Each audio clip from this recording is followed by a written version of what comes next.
Hello everybody, Mr. LEGO Lover 55 here, and welcome to another LEGO set review. Today we're taking a look at set 75533, the buildable Boba Fett figure. This set is recommended for ages 8 to 14 and has around 144 pieces. Now, this set retails for around $30, however, I managed to pick it up for around $22 on Amazon, so if you're looking to get this set on sale, keep an open eye. But, anyways, I think that's pretty much all I have to say for that, so let's look at the box. So, here on the front, we've got Boba Fett escaping from the Sarlacc pit, or maybe he's getting thrown into it and he's trying to fight it, I don't know. Got LEGO Star Wars logo at the top, Buildable Figures logo at the bottom, as well as the Disney logo. Set info there. Here on the back, it shows all of the action features, got some stuff on the sides, and that is pretty much it for the box. So, let's go ahead and open this thing up. So I'm gonna go ahead and open this up with this thing. So I'll just tear the tape with it once and twice. Okay, and open it up and dump out all the pieces. Put the box off to the side, and so we've got the instruction manual. We've got a bag of pieces. We've got a large CCBS torso. We've got a bag of pieces, a bag of tiny Technic pieces, and a couple of system pieces in there as well. We've got one of the cloth pieces, as well as another. I think they included another one for an extra, just in case one got bent, and this one did actually get kind of bent, so I guess that's a good thing. But that is pretty much everything that is included, so let's get building.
So here is Boba Fett all built up, and I'll say he's quite an impressive figure here. So I guess we'll go ahead and start off with the functions. So he's got a couple of different ones. So his probably most obvious one is his blaster here that he's holding. He can actually hold on to it with two hands if you want. So you can just have him hold on to that axle there, and that sort of makes it look like he's holding it with two hands. Of course, you can have him holding it just like that if you want to. If that looks better to you, then that always works.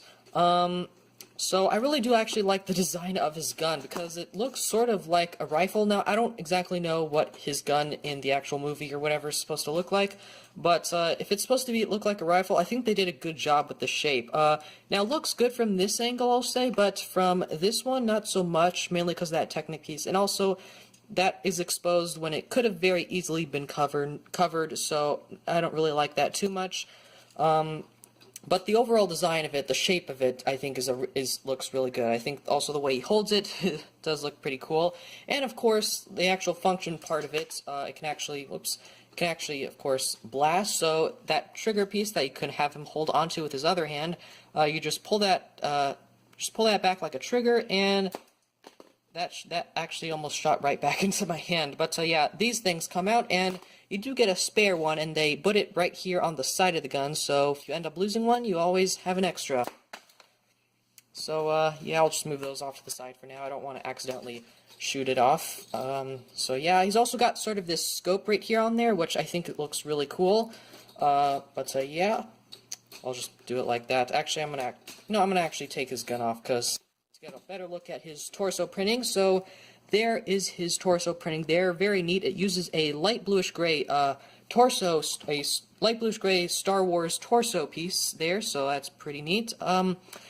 It's got sand green printing on it. Yeah. I guess looking down at his legs a bit. So he's got very simple legs, I'll say. So just very simple. He uses these shin pieces that a lot of the Star Wars Constraction sets use. I do like how they filled in these Hero Factory feet with these Technic beams, these 1x3 pinhole Technic beams. I think that was a good idea, because the only other set that I have that used that technique, I think, is Obi-Wan.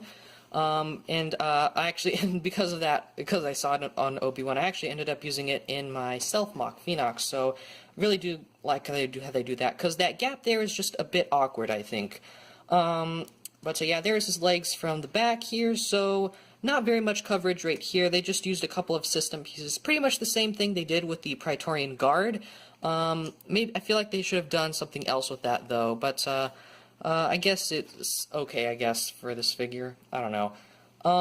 He's also got some system pieces here, which I thought I wouldn't be a big fan of, because I thought they would flop around a bit. It'd just be easy to, but they stay in place pretty well, and they're not very annoying, so they don't really get in the way too much, so I do like that. Okay, let's go back up to here. So here on his, here on this arm, he's got this sort of little spear piece that's used for minifigure weapons, or spear tip piece. Here it's supposed to be, I guess, sort of an arrow. I guess it's supposed to represent just something that he can shoot out. Again, I'm not the biggest Star Wars nerd, so I don't know what everything is called. So, yeah, it's just one of those. You can, if you want to, you can take it out and make it seem like he's shooting it. It just fits into a couple of clips there. I've never seen this piece in dark bluish, or not dark bluish gray, in dark red here before. This piece. I've never seen that before, although I don't think that's a new recolor. I'm sure we've gotten that before in some other Technic set. But that's, I think, the first time I've ever gotten that, so that's pretty cool. Speaking of dark red, he has some dark red four-long armor shells. I've been practicing the names of these armor shells, and let me just check. Is that a four-long? Yes, it is. Okay, so I've been learning the names a lot better now, so yeah, and that's a five-long. Five-long dark bluish gray. I don't know if that's new. It probably isn't, but cool to get. These shoulder pieces in Keat Orange is also pretty nice to get. You get one unprinted one, and on the other one, it's a printed, I believe that is a Mandalorian symbol. I may be wrong about that, though, but I think that's what that is, and it looks pretty cool. You can also see he's got this cloth piece, and as you saw in the beginning, they actually do include an extra one of those, so if one of them gets bent or damaged, then you have an extra, or you can use the extra one for, like, one of your mocks or something, so that's pretty cool. Very nice. One thing I'll say that I don't like about the cloth is that it feels like it's more of a... I feel like it should be more, I guess, on the front, more, I guess, on the side, where I feel like it's very just on the back. So maybe if it went over that or something, I don't know. But it still looks pretty cool, I guess. Here's a good look at his helmet here. So he's actually got sort of another play feature. You can actually, this little antenna thing, you can put that down, sort of like in the actual sets with him. And that's supposed to be, I guess, sort of maybe like a visor type of tool or something. I don't really know, but it looks pretty cool, I guess, like that. So, but I prefer to have it up. So here is his jetpack. Now, his jetpack is a mix of different colors. specifically blue and Keat orange. And I'm not sure how I feel about this because I feel like that's too many colors, but again, I'm not sure if all these colors are accurate to how he actually is. It might be, it might not be, I don't know. But one thing I actually do like is the way they integrated this flick-fire missile here. So if you actually just push on this four-long axle, then this missile shoots out of his jetpack like that. So I really do like how they didn't just have you flick the actual missile itself directly. I do like how they use that, and I feel like that works a lot better than just flicking it directly. So really do like that feature. It's fun to play around with sometimes. These little jet things just move around freely. Those can just get moved sometimes, which is a bit annoying, but they do stay there pretty well. Something I do like is that they actually use some of these Technic pieces to cover up the torso there, which I think is a very good idea. So, so in terms of coverage, I think they did a pretty good job. They used the cape here to sort of cover the hollow parts of the torso and the chest piece there. However, they didn't really do anything here, so that's really the only gap I'd say there is, the only awkward gap in the torso. But you're not going to really be looking at him from this angle. You're either going to be looking at him from the front, and if you're going to look at him from the back, you're most likely going to look at him to where the cloth is, which is, yeah.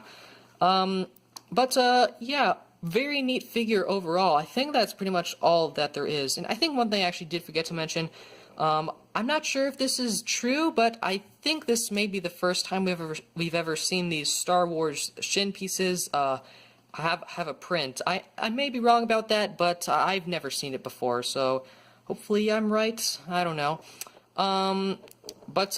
Overall, I think that's pretty much it for Boba Fett. Let me just go ahead and put his gun back on here. I'll go ahead and, whoops, load it as well.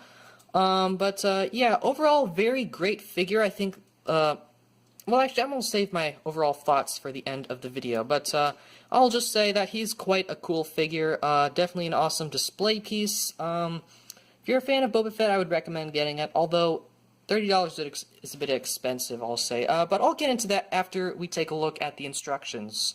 So let's go ahead and take a quick look here through the instruction manual. So here on the front, we've got pretty much the same stuff as on the front of the box. Next page shows that if you are confused, you should organize your pieces. Building instructions, also buildable figures logo. More instructions, then we've got the final product, also on that page. Our good old list of pieces. Advertisement for the Darth Vader buildable figure, which I'm actually pretty interested in getting, although if I am going to get it, I'm going to get it when it's on sale, or at least at a lower price, because I feel like $40 is really expensive for a buildable figure. But then again, I haven't gotten a buildable figure for quite a while, since I've been starting to get these Star Wars buildable figures. But yeah, advertisement for Lego Life here. We've got Star Wars stuff on that app, and yeah, that's pretty much it for the instructions. So let's go ahead and move on to the end of the video. So overall, this is a really great Star Wars buildable figure. I'm not sure if this one's my favorite or the speeder bike still, but I will say this is quite an impressive one. Actually, I'm not sure. This one's pretty good, the Scout Trooper bike is also good, and I do really like the Praetorian Guard. I don't know, a lot of these Star Wars figures are a lot better than I thought, or maybe they've just been improving, I don't know. I don't have the Jango Fett Constraction figure to compare this to, because that's probably the figure that this is most similar to, but I'm just gonna take a guess and say that this one's probably, most likely, you're gonna want to get this one more than Jango Fett, I guess. Yeah, very great buildable figure, I'll say, so I feel like this one's got quite a lot of play value with it, because he does have a jetpack, so you can have him fly around, and he's also got a gun, so you could shoot that. He's also got a missile on his jetpack, so you can also shoot that. And as a display piece, I think he's also a very good display piece as well. So there are some angles that you don't want to display him at, such as that one angle right there, of course, but you're not going to really be posing him from that angle. You're going to be posing him from the front, so that's not really something to worry about for displaying. But yeah, once again, his gun I feel like is the shape of the gun I think is really good. It really does look good, especially with that one piece there that makes it look like a rifle or whatever. I really do like that. I think that was a really good design choice. Also, just in terms of, I guess, pieces for mocking and all that, this one's got, I think, quite a couple of new ones, so I'm pretty sure these might be new. I've also got that torso, like, printed pieces also that are new, so we've got these printed pieces there, that one printed shoulder piece, that, and then the head and all that. Another piece that I think is also pretty cool for mocking is this shoulder piece in Keat Orange. I believe that's a new recolor. I don't think we've seen that before, and I'm sure a lot of good mockists will be able to find a use for that. Maybe I will, because I might actually be able to use that piece on my self-mock, because my self-mock does have Keat Orange in his color scheme. I don't know, and he doesn't really have any shoulder armor either, so I don't know. Maybe I should use that. I don't know. Let me know if you guys want me to use that piece for my self-mock Phoenox. But enough about him. Just back to Boba Fett, I guess. So yeah, overall, very great figure. If you have the money to pick him up for $30, honestly, I wouldn't recommend it. I'd probably wait until he goes on sale, cause I don't feel like he's worth the price of $30. I got him for around $22 on Amazon, so if you do manage to find him for a cheaper price than that, or just that price, then if you want to buy him, then I would definitely recommend it. So $30, the price I feel like is just a bit too expensive, so I recommend waiting until he goes on sale or something like that. But overall, I think that's pretty much all I have to say, so I hope you guys enjoyed this video. Thank you for watching, and keep building!